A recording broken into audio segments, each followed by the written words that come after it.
Hi, Eric. Hi, Aaron. How are you doing today? Pretty good. Happy Wednesday. Thank you, thank you. This episode took quite a while to put together, but I'm quite excited about it. Um, I think this is one of my, I don't know, I feel excited because I get to do something I've not really done so much on the show, which is primary research. That's right. That's true. That's I hadn't thought of it that way, but you're absolutely right. That is significant. Today, we are going to be talking about the building program in the church from the 1960s. It's from our book, David O. McKay and the Rise of Modern Mormonism by Gregory Prince and Robert Wright. All right, so when I read this chapter, Eric, um, it got me. I was surprised. I didn't realize how much it would affect me because it turns out that this chapter on the building program is my life and my history. And and the more I thought about it, the more I realized how much building and architecture is in the Brewster family. Okay. You tell. Okay. So the chapter talks about how lots of churches were built, and it talks about finances, and it talks about all kinds of interesting things. But for me, for my family, as it turns out, um, it's just all over, up and down the history. So my grandpa was a building missionary on my mother's side, one of the ones that's talked about in this chapter. And we're gonna talk about this. My two uncles were heavily involved in the building program. Um, my mom and the whole family moved around all over Idaho, Utah, Washington, and even Alaska building churches, one after another. Like, I don't even know how many, maybe 10. Tens a good And number. it's pretty incredible. And because of that, of course, they didn't stay in one place very much. But it goes even farther than that. One of my kids is interested in architecture, right? My grandpa on my dad's side was a very successful architect in Hawaii. And then even um, my brother-in-law, that can't be right. My brother's father-in-law is the Essential Craftsman. Have you ever heard of him? No. Okay. The Essential Craftsman is a YouTube channel Okay. with nearly 1 million subscribers, and it has videos like Skill Saw Pro Tips, which has nearly 6.7 million views. Okay. Wow. I may never be the 6.7 and first. It's amazing. Look, I it turns out you watch some of his videos and you will find yourself having opinions on things like the shape of steaks, like square versus round. Like, it is very cool. And anyway, so yeah. And I was so impressed by this family history that I called up my two uncles who are, veterans and retired and really amazing people, and interviewed them about the building program. And that's the primary research. We get to learn something about what it was like to be on the ground in the 1960s. Cool. So the building program, we should define a little bit. Um, they built a lot of buildings during David O. McKay's time. Uh-huh. Are your uncles old enough that they were building buildings while he was the president of the church? You're just setting me up with the greatest segues. I want to show you, Eric, the letter. It's right there in the middle of the screen. Ooh. Go ahead. All right. So the church building committee, acting under our appointment in an extensive church building program now in progress in the stakes and missions of the church, has recommended you for special labors incident to this church building program to labor in the Northwest area. We understand that you have expressed your willingness to accept a call for this service. Your family will accompany you. We therefore call you and your wife to this service. And that's funny, because it's addressed to brother and sister, but it says you and your wife, which sorry, personal comment. And it's just interesting rhetorical choice, let's say. And extend to you in advance our sincere appreciation for your willingness to serve. You will labor under the direction of the area construction supervisor, who will give you specific assignments for your labors and make provisions for your housing while you are so engaged. The church will provide transportation for you and your family to and from your field of labor, and also arrange for a limited and stipulated expense allowance while you are engaged in these building activities. Does this letter remind you of anything? It's a mission call. It's a mission call. So you and I both served missions, and we both read letters like that with our family. Rather similar, yeah. I do like how it, in the first paragraph, it noted specifically that you have expressed your willingness to accept a call such as this. That's right. I mean, that was true for me also, but I don't believe it said that. Ladies and gentlemen, brothers and sisters, my Uncle Spencer. That was a dinner table letter. Oh, it was? Sometime. And we all talked about it. And then when we had all had our say, I mean, this was 1964. as a child, I thought I was participating. Later on, I realized I was an observer.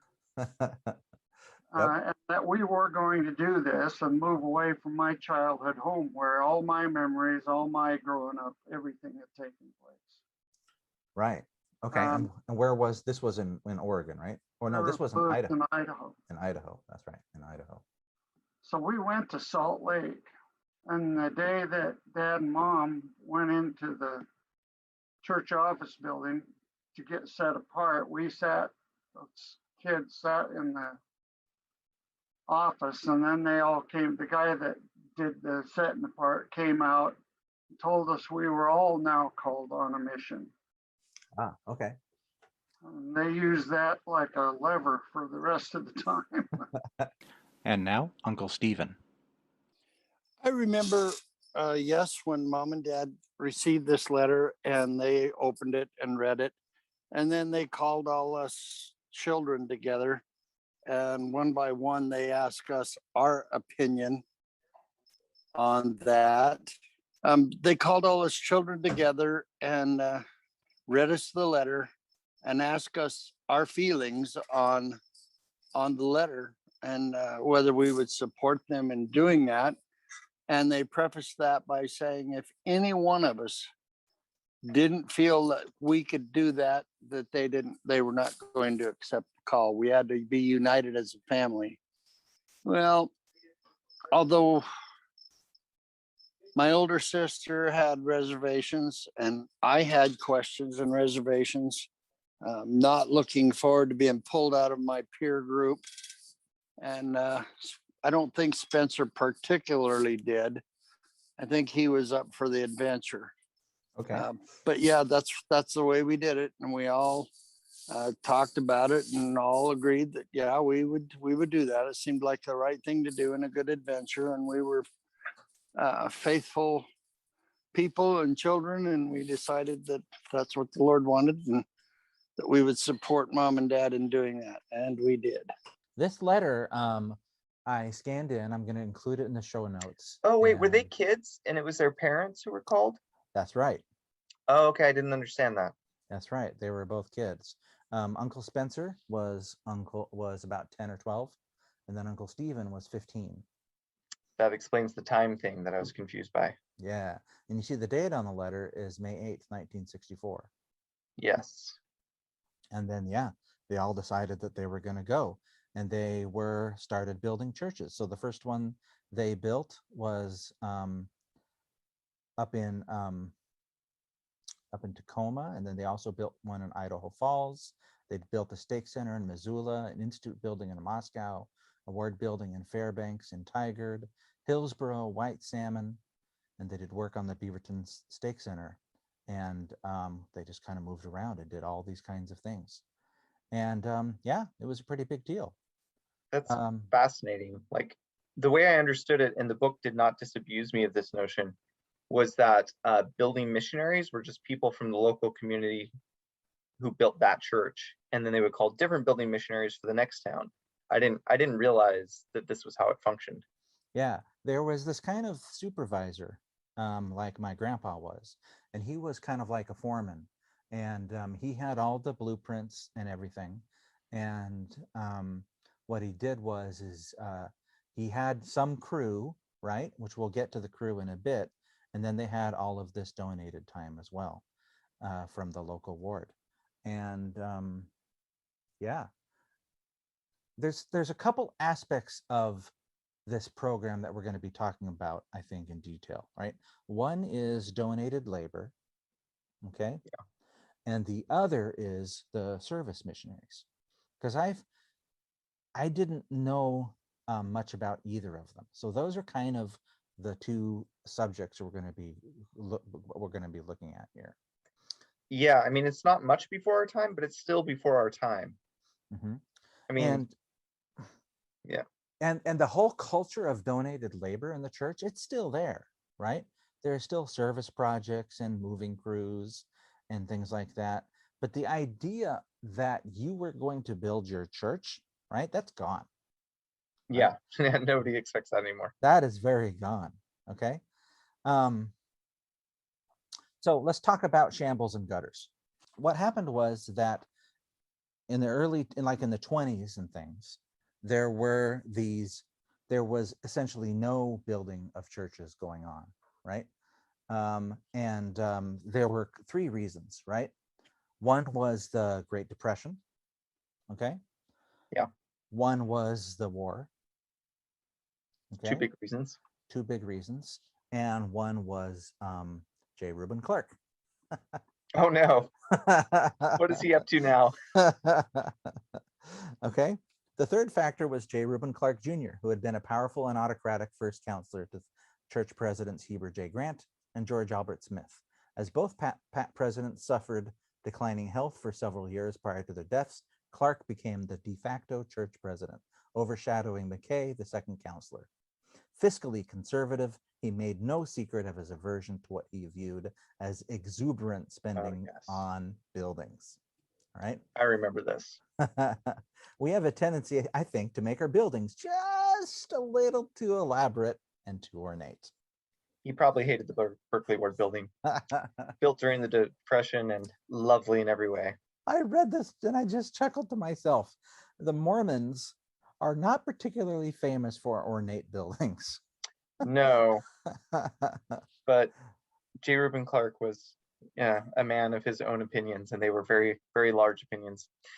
But this is one of my favorite parts of the chapter, or the parts that I found most interesting, was how building a building was part of the permanence. We talked in an earlier episode about the international church and the move to have people stay in their own nations and build Zion there. And having buildings was key to that. In fact, they were pretty explicit. I forget, I don't have the book in front of me. Well, I do. I can see it, but I can't reach it from where I am. That's the quality of research I'm doing right now. But somebody in the chapter said that we're never going to get doctors and lawyers to join the church if we don't have a nice building. As long as we're meeting above a bar, we're never going to get the kind of people to join the church who can really build the church. Uncle Stephen. The people in Tacoma, when we got there, were holding their Sunday meetings in the Tiki Room, which was a bar. And it was on the second floor of a shopping mall.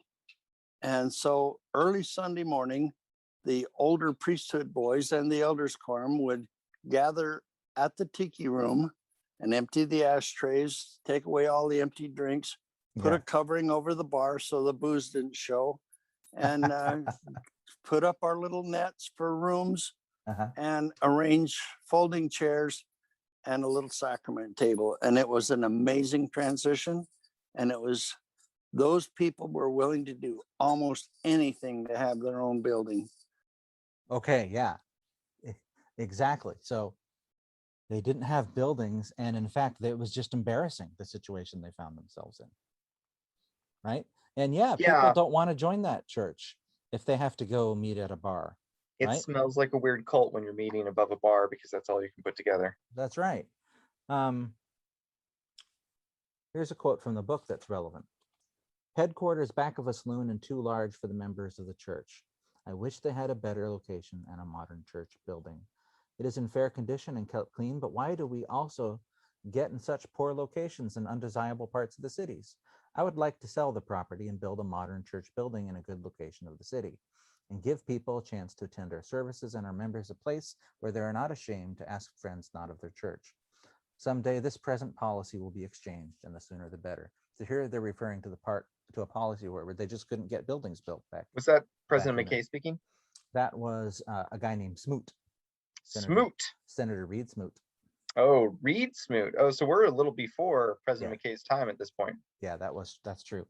So a couple things I found interesting about that quote, as an aside, was desirable parts of the city and places where you're not ashamed to be. I'm not particularly happy about language like that. Yeah, I have mixed feelings about it. Like there is something kind of romantic um about meeting in a bar. Mhm. Self-promotion for a moment. Mhm. I have a short story called The Curse coming out in a collection titled The Path and the Gate. It's coming out from Signature, I think next year, maybe later this year. And there's a scene in a church that takes place that's in meeting in a bar on Sunday. Because I do find that kind of like romantic about the idea that you love God so much that you're willing to put cloth over the booze. Mhm. There's something really sincere about that. And although I found it fascinating and like correct this idea that we need doctors and lawyers to join the church, I also find it weird. And there was something on Twitter a couple days ago talking about how if people don't want to kill you, you're probably not as good or honest a preacher as Jesus, Mhm. which It's a weird is, comment. yeah, it's a little overstated. I mean, because like Mary and Martha weren't thugs, and sorry, it wasn't so much about the people want to kill you, that the people who follow you are all outcasts, but they weren't all outcasts, right? Like Mary and Martha weren't outcasts. Joseph of Arimathea was not an outcast at all. And Jesus never delivered the like we need to recruit some doctors to join the church line. That's not his line, but he wasn't pushing away the elites too. And probably like someone like Joseph of Arimathea is really important to get your foot in to the culture. You need some elites. So I think it's probably true, but it feels really weird and weirdly un-New Testament to admit that. So the difference here is that these guys, as we're going to see, they just built their own churches, right? And that is awesome, right? It is really cool. Yeah, There's- that's also very romantic. It is very romantic. The Berkeley Ward Church that we have, right? I mean, you can probably tell me better than me. I can never remember, right? But it was essentially designed by the ward members, right? Well, it was the architect was Theo Ruig, I think is how you say his name, and he was a local Latter-day Saint. He wasn't in our ward, but he did design a few of the chapels that are in Northern California. There's another one of his is still in Sacramento, but then it was built by the members essentially and people that they hired. While we're talking about J. Reuben Clark, there's another quote in here that I thought was great.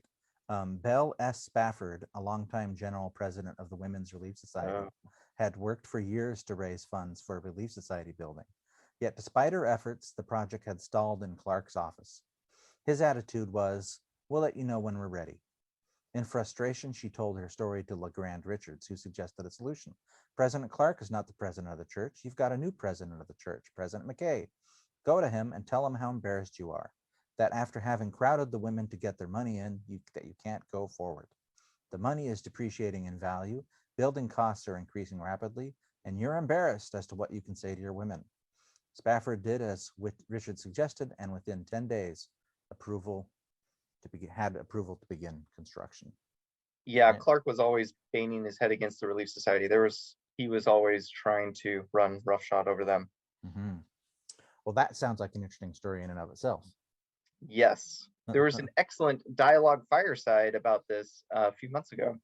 Okay. If people want to look it up, which is an interesting fact because I don't know if you're aware of this, Aaron, but we Aha. are a proud member of the Dialogue Podcast Network. Yeah, we sure are. Enjoy such shows as The Forum and Back to the Block. Yeah, very good. So, yeah, so our building was one of these hand-built buildings, essentially. I guess all buildings are hand-built if you think about it. That was maybe more existential than intended. Okay, so yeah, anyway, President McKay took office and changed everything, right? He demoted Clark, right? Which was an interesting thing on its own, and there's lots of fun things to talk about that. But he kind of took over and he just said, no, we're not going to do this anymore. We're going to make as many buildings as we can, as fast as we can. And essentially what happened is that a specific fellow named Wendell Mendenhall was put in charge of the building committee, right? He had been a rancher and he was a visionary and an energetic man, again, quoting from the book.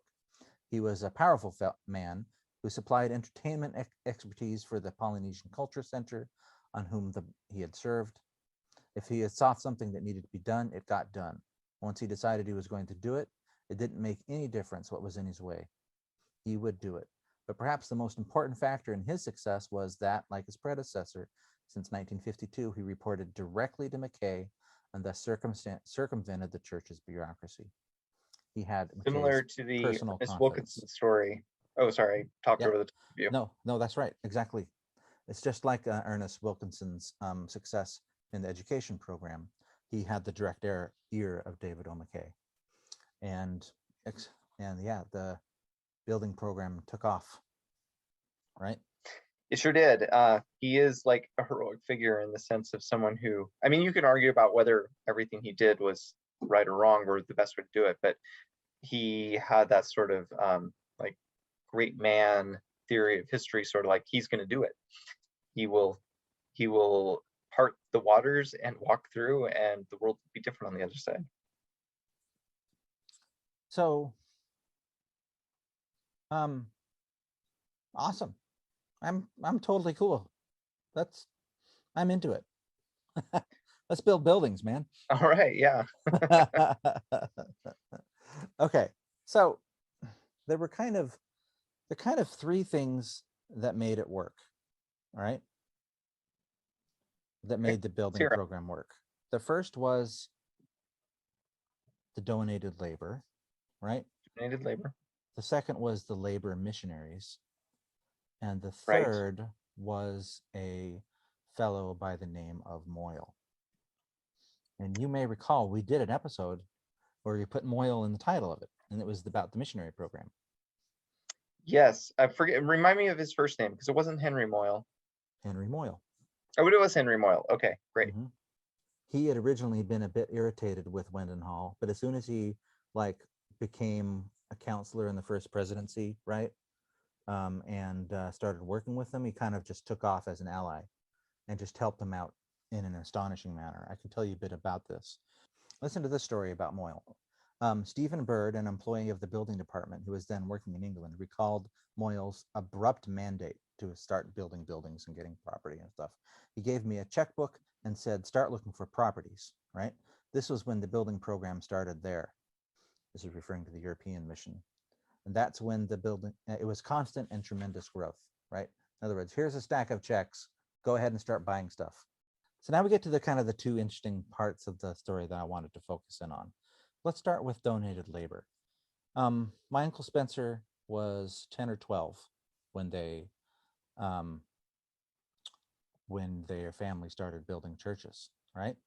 Yeah. And let's listen to his words on the subject. How much of the actual building were you doing? All right. In Idaho Falls, Yeah. which was the first building covered under the terms of the new building program.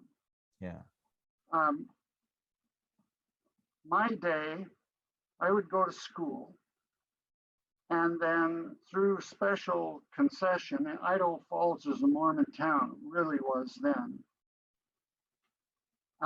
The bus would drop me off at the church building site, and I would go from school to work. And then I would come home with Dad, usually around between 8 and 9 o'clock at night. And so I would get a full day at school, and then 5 or 6 hours at night. Of labor. On Saturdays, my day was to get up with Dad and be at the church site at 7 a.m. and we would stay there till about 8 p.m. We'd quit early on Saturdays. Well, they kept a record of the hours donated. And as a requirement for each ward, they had an allotment of hours to donate. When the church was completed, and the idea of all this donated labor and such was that they couldn't dedicate a building until it was completely paid for. So when the building in Idaho Falls was done, it was also paid for.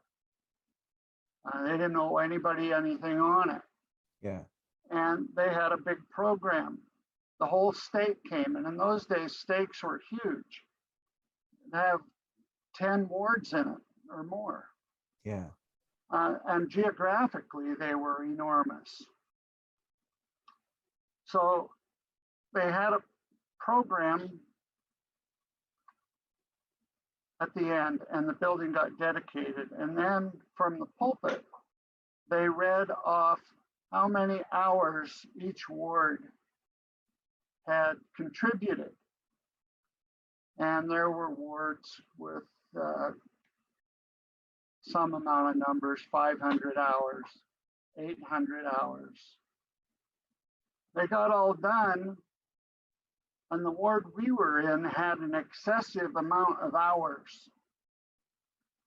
And they said over the pulpit that one person had more hours donated than any other person, the stake. And it was me with something over 1,500 hours, Oh, wow. which a full-time job is 2,000 hours. Yeah, for a year. Yeah. And we've been there 2 years, so I'd had a pretty fair dose of donated labor, and that same system held in Missoula as well. Now, I'm sounding a little bitter about something, and I know that, and I am. Yeah.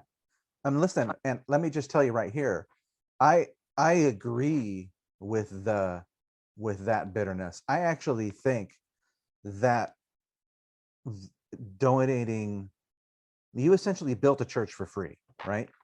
And yep. I don't know. I don't think that the church should have done that. I think that they should have paid for it properly. And they should let you like. They kind of. I kind of feel like you're owed something, but you're never going to get it. Well, the government eventually agreed with you. Oh, okay. Go ahead. And the labor laws were part of the thing that came into play on this, because I never got paid a dime. Yeah. And I was underage to work. That's right. Which we haven't even met. But I could donate. Yeah. I could donate all the time I had. Now let me tell you what I did get. I got an unparalleled education in construction. That's right. Absolutely unequaled. I doubt anybody in history has had a more thorough education in construction, because Dad would essentially apprentice me out to all the different trades. I did everything from a hod carrier, which is the poor bottom man on the totem pole that carries bricks and mixes mortar. and builds scaffolding, carries it up to the masons, and washes the equipment. Hod carrier is a bad job. I also worked for the plumbers in the days of cast iron pipe with lead and oakum. I worked as an electrician. I worked as a roofer. I worked as a framer. I worked on a bulldozer clearing land. I Sweet. worked as a surveyor. And each of these jobs had to be performed to the level of professional work, because these jobs, these buildings were expected to last a long time. And when I got to the finish work portion of my education, my finish work was expected to be as good as any person on the planet. Churches were the house of God, and when God comes home, he doesn't want to see hammer marks in the finish work. Right. He doesn't want to see nail marks. He doesn't want to see bad joinery. And so I learned how to do everything. And then now from Uncle Stephen. Members were expected to raise the money to build their building and to contribute. Certain aspects of the project were to be completed by church members, such as forming concrete under the direction of their supervisor, my dad. Yeah. And they were expected to pour the concrete. They were expected, if there was a plumber in the ward, it was expected that he would take an active role in plumbing the building using volunteer labor. And for the most part, that labor was freely and lovingly given. So what do you, before I ask you questions about those two segments, Eric, what are your thoughts? Well, as I was listening to Uncle Spencer was the first we heard from, is that right? That's right. I was thinking about how much he must have understood about the process by the time he became an adult. Did he follow that as a career? He sure did. After leaving the military, he worked for Grandpa for a while, and then eventually even took over the business, because the church shut down the building program at the end of the chapter here. We're going to talk about that. And because of the financial crisis, that we're going to also talk about, they all kind of switched into more contracting economy, right? So eventually became kind of a contracting program instead. It's astonishing that that's cheaper. Mm-hmm. Right? Yeah. And I wonder how we measure what's more affordable, because I like how your Uncle Stephen talked about how the donations of labor were generally willingly and lovingly given most of the time. Yeah. But I have to wonder that there weren't plenty of people who felt the kind of bitterness that Uncle Spencer talks about. Well, there's a real difference. Think about the difference between somebody who showed up on a weekend for a few hours, and then compare that to Uncle Spencer's life when he was a little kid, essentially building church after church after church, right? His story is particularly unique in the building program, and I felt like it wasn't captured in the chapter. No, not at all. In the chapter. The mission president's kids, right? The guys that are scooped along for the ride, right? And in this case, worked hard. Yeah. So it kind of doesn't matter if it was cheaper to build it using contracting. I don't think it was sustainable to build it using people, like, unpaid. No, and especially not, you couldn't do it now, because not every ward has a plumber, right? Like these skills are there. Obviously they're still out there, but there aren't as many people with these skills. I would sometimes feel jealous of my brother and want to go hang out with my dad as he was doing practical tool-based manly things, but it was not sustainable. I could not I could not get interested in it. I just did not care how to fix the car. Like, I don't care. I'm not interested. I'm here and I'm trying to have a nice time with my dad, but I don't care, and he can tell I don't care. And eventually, yeah. Well, I've mentioned this on the show before, but I remember, because I'm a computer scientist by training, right? I work with my hands in the sense that they never leave a keyboard, right? But in grad school, I actually I set up experiments and ran them, right?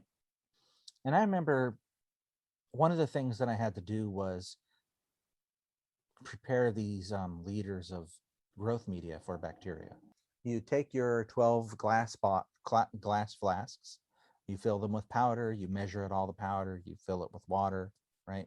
Put tinfoil on the top, put some autoclave tape on it, put it in the autoclave, sterilizes it, this huge pressure chamber. It looks like a bomb's going to go off. You pull it out, and this rich, clear, brown liquid is in these hot flasks that you've created. And then later you do these things with these crystals, and you set up these trays of growth where you grow these crystals in these tiny microscopic drops. And I remember just sitting back after doing a bunch of work in the day and just feeling satisfied. Yeah, right? it With the is work true. of- It is with more the work of my satisfying when you can hands. see what you've accomplished. Right. I think there's really something to that. Just this kind of work. So some of the labor was, like you said, lovingly donated, and some was kind of conscripted. But yeah, I mean, he did get a lot of good stuff out of it, and they're just amazing people. The thing that struck me at the beginning of Brother Spencer's, or Uncle Spencer's talk was when they were sharing the amount of hours everybody gave, because I've read a lot of versions of that about how much money different wards donated, and the sort of competitive spirit that was built into that. And I don't know the competition is totally in cahoots with charity. Mhm. I'm not sure those things align perfectly. I think that's a good way to put it.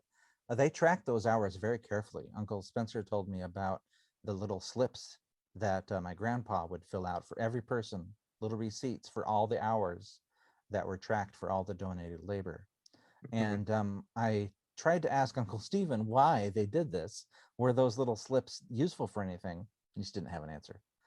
And you know, he works in taxes now. And I was like, well, is Yeah. there some kind of tax incentive for tracking these donated hours? No, nothing. So they just, because the church, he said the church is a church of records. These are some We of the are records, indeed. some of the records we kept. That would have been my guess. Mhm. So President Moyle, he had the idea of getting the Mormon image out of the gutter. Mission homes were kind of dumpy places. He kind of restored a bunch of this stuff, got the mission program, the building program going, and it really kind of took off. One of the things they had was labor missionaries. Have you ever heard of labor missionaries? Not such that I could write my dissertation on it. Uncle Spencer.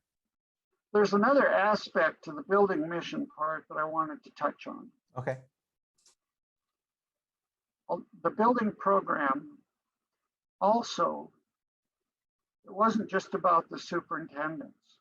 They also called young men on building missions, just as they called others on proselyting missions. Okay, so these are like 19-year-old, 18-year-old kids. I'm up to 30 years old, Oh, okay. from 19 to 30 years old. But these young men were universally afflicted by what was euphemistically termed a mental defect. Okay. Some had speech problems, some had communication problems, some were, a lot of these guys were really terribly conflicted. They were homesick. They didn't understand where they were, why they were there, or why they had to work. and they had no place to stay. They stayed at members' homes for a week or 2 weeks, and members would have to sign up to take these guys and feed them and make sure that they were at work on time.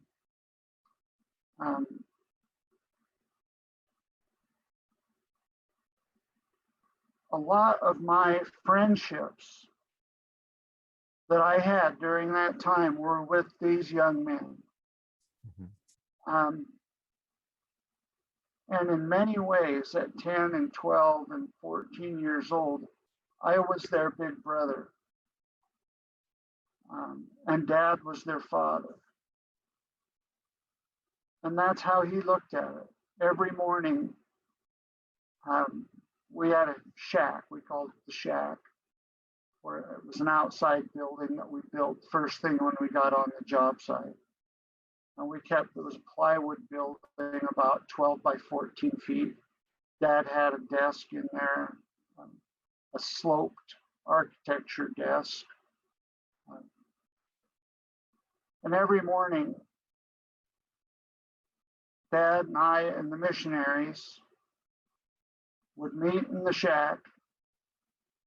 And when I was at school, this would still go on, but remember that school is 9 months. I had 3 months of summer every year that I got to work 7 to 8, 7 to 9 o'clock on. So on these mornings, we would have, Dad would read a scripture and he would have a prayer. And then he would ask one of the missionaries to pray.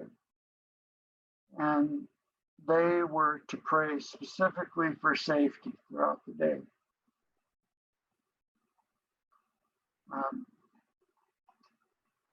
And we had very few accidents. We had a couple of bad accidents, but we're going to come back to that at the end here. I have a few specific stories that Mom told me that I want to ask you about. We'll get to that later. Go ahead. So a large part, and these missionaries also got a stipend. It was $3 a week. That's not very much. Same as I got. Okay. Oh, you actually got a stipend. I got $3. Which, you know, For nowadays is worth working about 70 hours a week. I got $3. Yeah, I mean, but that's like $700,000 in today's money, right? Yeah. Yeah, back then you could almost you could buy cars for that much money. well, in fact, I did buy a car for $10 once. Oh, there you go. Okay, and then again, here is Uncle Stephen on this subject.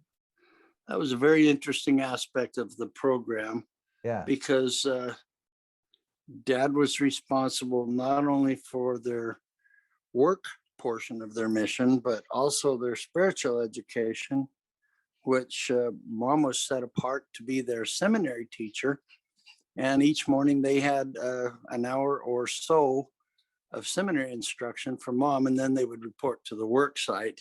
Well, that's interesting. And it was interesting because they lived with members, and there were strict rules about what members they could live with and under what circumstances they could live with them.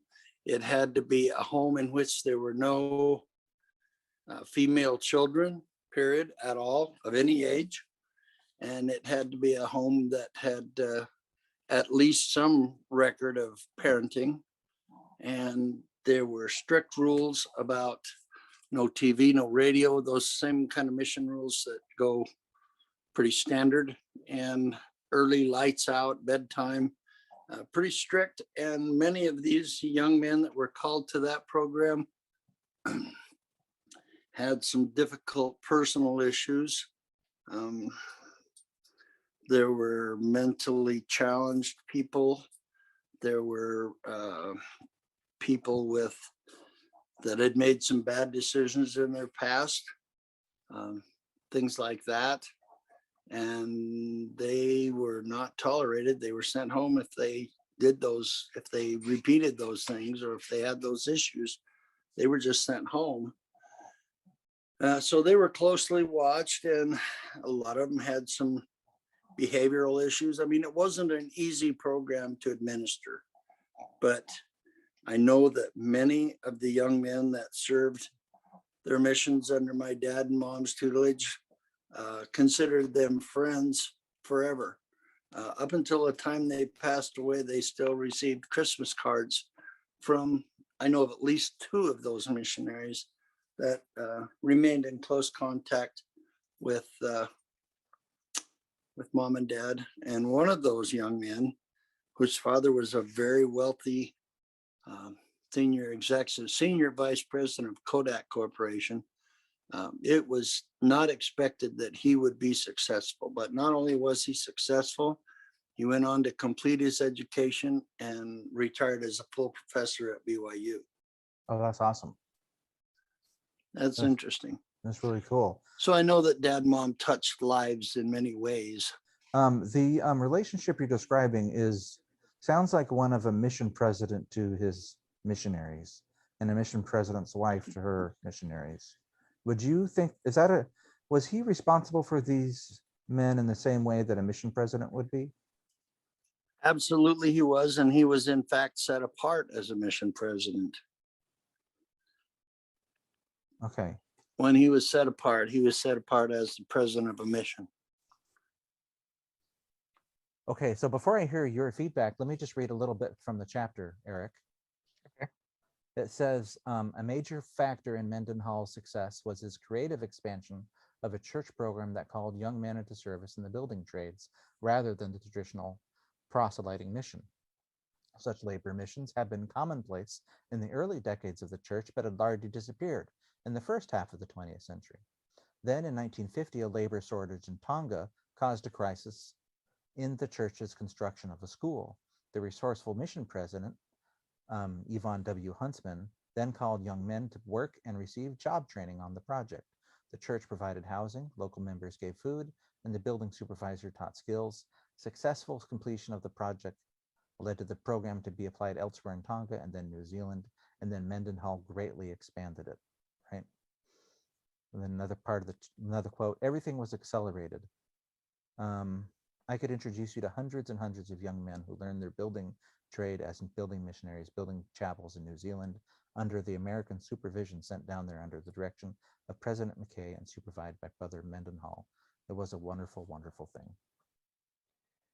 It sounds like perhaps a different pool of young men was being tapped, say, in the islands as opposed to Washington State. Washington, Idaho. Missoula. Yeah.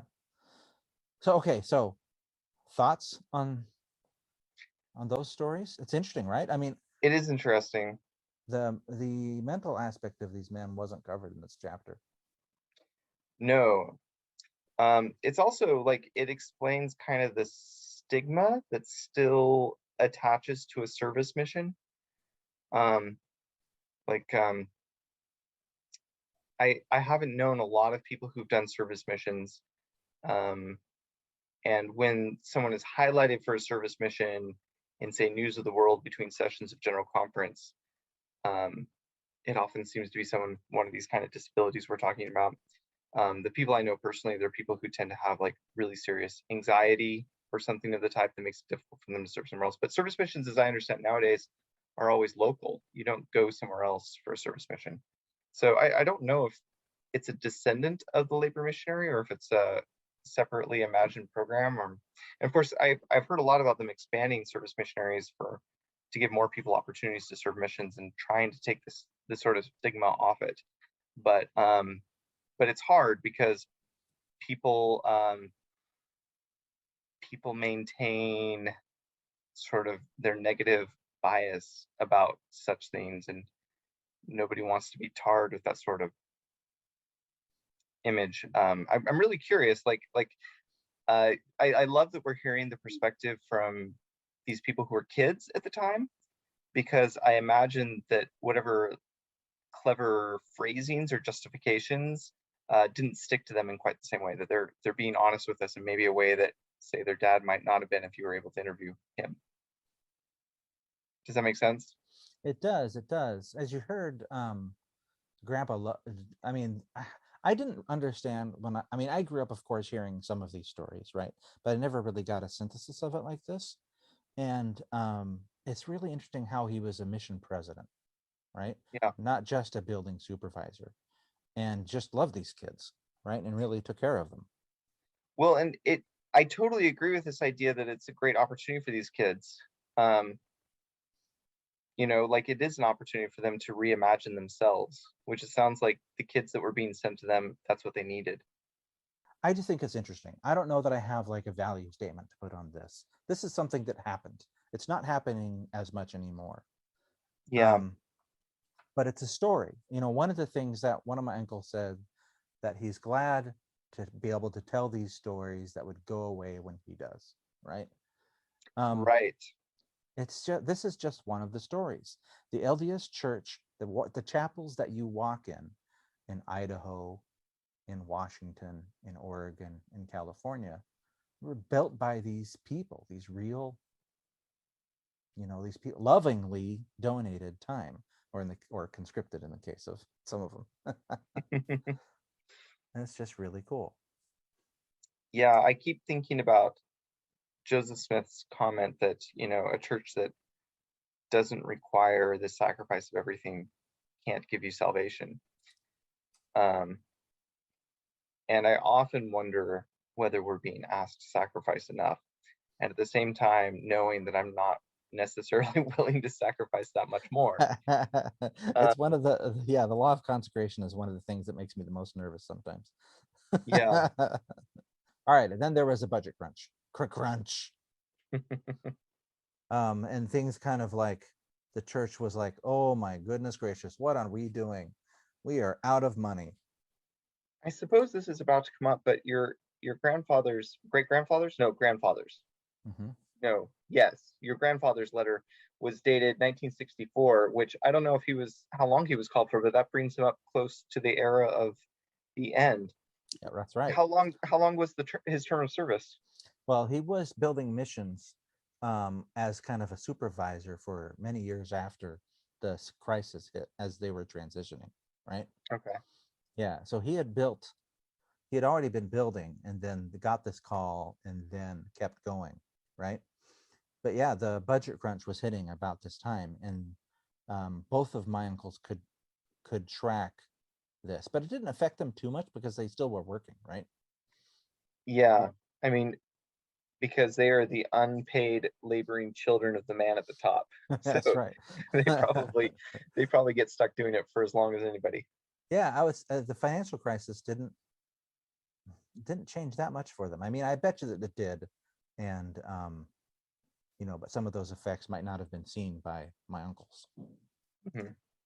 Alan Blodgett, an employee in the financial department who became the church's chief financial officer in 1969, summarized the problem. Throughout World War II and up until 1958, the church had accommodated sizable surpluses. The rapidly expanding building program and BYU expansion began taxing the church liquid resources by then. However, and deficit spending began. No longer could it be said that the church was living within its income. Deficit spending continued for about 5 years, and then by 1962, a real liquidity crunch presented itself. Some writers claim the church was approaching bankruptcy, which is ridiculous. The church had vast holdings of real estate and other assets and virtually no debt. It had merely run out of cash. Out of necessity, the rate of expenditures was slowed in 1962 and then further curtailed after President Moyle died and President Tanner took office in 1963. So, yeah, they ran out of money. The deficit spending here that it's referring to is spending more than they were bringing in, which they did for long enough until they just didn't have any money anymore. They were building like a church a week or something.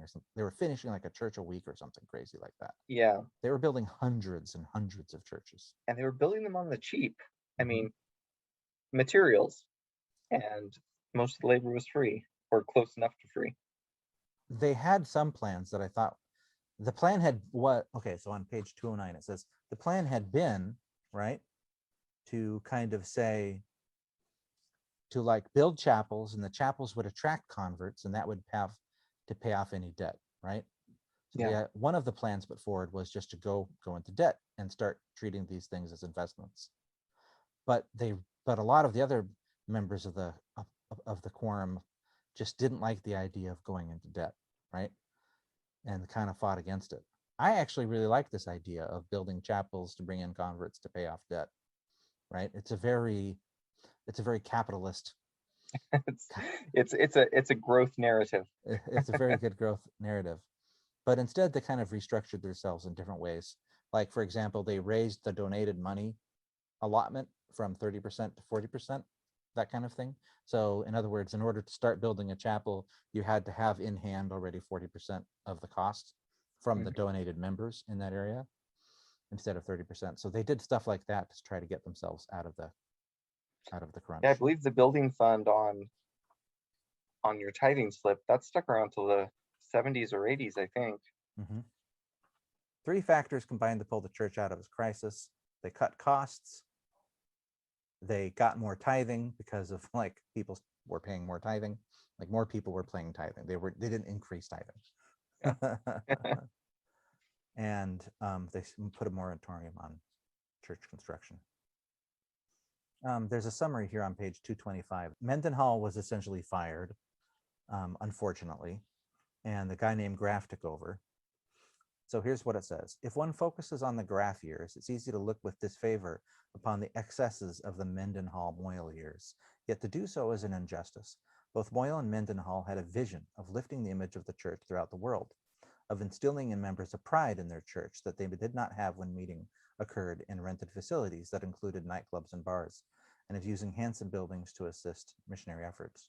To a large extent, they succeeded in those goals, in spite of the fiscal mismanagement along the way that shadowed their final months in office. Furthermore, as Blodgett pointed out, Mendenhall did some revolutionary things, such as start the missionary building program, whereby members would be called to actually aid in the construction of buildings. There were problems with this program, with poor quality buildings sometimes resulting, but with adequate supervision from well-qualified supervising building missionaries, like my grandpa, this was not serious. Many young men overseas learned a lifetime trade skill under the program. But anyway, so they got out of debt, they got out of troubles, and they built a lot of churches, and it was really cool. Yeah, my net emotions for this chapter were positive. Mm-hmm. But of course, I'm looking at it from a remove of 50 years. It's been great to hear voices of people who were there living it at the time, because as your uncle said, like, it's only those who live it who can tell these stories in the way that the people who lived in can tell them. Here's what I want to end on. I want to end talking about donated labor, because we were discussing it earlier. Oh yeah, you said we're going to come back to it. Mm-hmm. Also, I think people will be interested in knowing the stories your mother talked about, which I believe had to do with injuries. Yes. Although maybe that's a bonus episode. That is a bonus episode. Stay tuned for that. Quoting again from Alan Blodgett. For me personally, it was a good thing that the church building committee was changed because of the excellent relationship I had with the new committee. Still, I can't help but wonder if more was lost than gained by making the change. Talking about like converting to contractors instead of donated labor. Yeah. The pace of the building program was set back by a couple years, and the local involvement was greatly diminished with the new contractor approach to building. I'm a romantic. I'm moved by all the faith-promoting stories that came out of the Mendenhall way of building meeting houses. Few faith-promoting stories were heard after Graff took over, and he was all business. I asked Uncle Stephen a bit more about donated labor and the building program. So many mixed feelings about it. By and large, I really wish that the church still had some form of fundraising for your chapel and some form of volunteer help on that. Those were times that members came together and became closer. Nothing ties us elders quorum together more closely than a service project. And this was essentially what that was an ongoing service project. And so in that regard, I kind of wish we hadn't gotten quite away from that. From a realistic, pragmatic point of view, however, not practical in today's time. I mean, parents today have no time for that sort of thing compared to what our parents had. There's just too many things. There's softball and soccer and after school activities, and nobody ever gets a rest. We're in a much accelerated society from what we were then. We were much more laid back and quiet and introspective, and just a lot of good things about that I kind of miss. But I do realize that societally we have changed. We couldn't do that anymore. Even now, having had positions that I needed to secure help. I've been in wards where it was almost impossible to complete a service project. I've been in other wards, the ward I'm in now, you can literally, an unannounced moving truck arrive in our ward, and within a half hour, there's 5 or 6 elders there to help unload that truck. And it's a completely different than some other wards that I've been in, literally. So I think that the bonding aspect of the building program and the relationship and the sense of ownership on some level is gone missing. When the ward building in Tehachapi, where I went to high school, was first built, the members were heavily involved in its building, as we've been discussing, and no one wore their shoes inside for some time because the building meant that much to them, and they felt deeply in their bones the sacrifices that were required to make that building exist. And I don't get the sense anybody really feels that way about a new building. I mean, I don't know. I don't live in Saratoga Springs or some other nouveau Utah city that has a new building being dedicated every 3 weeks. Maybe people are hesitant to wear shoes on the fresh carpet the first time they enter a new building, but somehow I doubt it.